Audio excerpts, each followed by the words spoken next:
And sitting here today, what do you feel most towards Eljamel? Anger. Anger and hurt for me. This is probably one of the first opportunities I've had to speak openly about this. I speak with my family about it regularly, but when speaking on camera, it's upsetting me. It's upsetting me that so many people's lives, not only mine, have been taken away from them. Parents, mum and dads, sisters, brothers, everybody in that family unit has been impacted. And it hurts. He angers me. He angers me that I put trust in him. And yeah, how wrong could I be? Okay. So Iain, we'll go back in time, 1999. What was your job? What were you doing? Well, it was when I signed for Dundee United in 1998, March 98. I was a full-time professional footballer. 1999, as you mentioned there, that was when I was made captain of Dundee United. A really, really proud moment for me and my family. So yeah, everything was on the up. Everything was positive. When signing for Dundee United and playing there in 1999, I was also playing for Northern Ireland as an international football player, which, again, travelling the world, seeing places, loved it. Absolutely loved it. And you'd been, what age did you start playing football?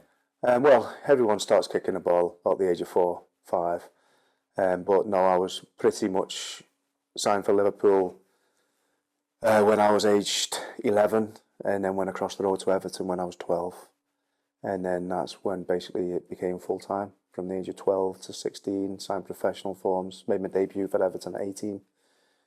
I had a lovely time at Everton Football Club. What a wonderful football club it is. And yeah, everything was on the up. I was having a really good career. And what did football mean to you? It was my life. That's all I ever known. Listen, when you're a youngster, you travel all over the country with your parents, taking a lot of chunk of time out of your life. A lot of dedication from other people, like my mum and dad, over the years. So, no, listen, it meant everything to me. It kept me fit, it kept me healthy, it kept me well. I'd like to consider myself, when I used to play football, as one of the fittest footballers at the clubs I was at. So no, it was my life. It was all I ever knew, and it's all I ever wanted to know. And then in 1999, you met Sam Eljamel. You were injured, and it was an issue with your back. Yes, I was feeling my back, and my hamstrings were getting a little bit tight on both sides. So the club physio at Dundee United then took me to Fernbray Hospital in Dundee, private. And that's when I got introduced to Sam Eljamel. I was actually going to call him Dr. Sam Eljamel, but no, Sam Eljamel. And yeah, that's when we had our first consultations. And at the time, though, you had no issues with him? No issues whatsoever. Appearance, when I first met him, he spoke really well. He was smart. He was... what's the words? He was confident. He made me feel assured, and he made me feel confident, because you put your trust in people, do you not? That's exactly what you do. So yeah, first meetings was okay, let's see what happens here. And he told you, he gave you a kind of chance of success for the operation? Yeah, we had, firstly I had a facet joint injection to hopefully settle it down. Then we had a period of rest, and I was still trying to come back and train and play. Physically, that's the word. Being a professional footballer, you need to be at your peak all the time. So your physical outlet on that needs to be 90 to 100% on a daily basis. So I had a facet joint injection first. Hopefully it would settle things down, and hopefully I could get back training. He'd reported on a few scans, which I'd had taken, and it wasn't getting any better. My back, my legs weren't settling down at all. The injection didn't work, and That's when he explained to me about the possibilities of an L4, L5 decompression of the spine, and an operation that he felt would have carried success rate of a 70% chance of being success, and I could continue playing football. Didn't work out like that though. No, it didn't work out like that. I had the operation, went back to see him in a couple of weeks' time, and I just felt that nothing had changed straight away. I could feel it still there.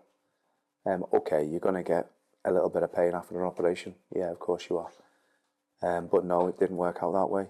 And I just, yeah, I crumbled pretty quickly over a 2-year period with my fitness. And then you had to stop playing. Yeah, I had to retire from football in 2001. As I say, playing in the Scottish Premier League. I loved Dundee United, loved playing for Dundee United, loved captaining them. I was playing international football. I just previously played against Spain, Finland, Switzerland. You're travelling the world, and then it's taken away from you. And who do you think was to blame for Sam that? Eljamel. The trust I put in that person, I was going to call him a gentleman, but I can't. That trust I put in that person to operate on my back and be successful, especially when you're in a profession of fitness, a profession of health and fitness, and yeah, I give him all that trust, and that's just totally being ripped away from me now, knowing that. And what did he take from you? Dignity, pride, respect, confidence, my mental state, my physical state. Quite a lot, yeah, quite a lot he's taken away from me. And then you became a coach at Cowdenbeath and then St Mirren. Yeah. You were looking at big things, going to the highest level of coaching. Well, me and Danny Lennon were in at Cowdenbeath. It was part-time. So when you're in at Cowdenbeath and it's part-time, you can sort of manage your fitness, manage what you're going through. And, excuse me, and we got 2 back-to-back promotions, me and Danny. We did extremely well at Cowdenbeath. And then, because your success, you then go into St Mirren. We went into St Mirren. I was Danny's assistant manager. And I recall the papers at the time that I left, and I left through personal reasons.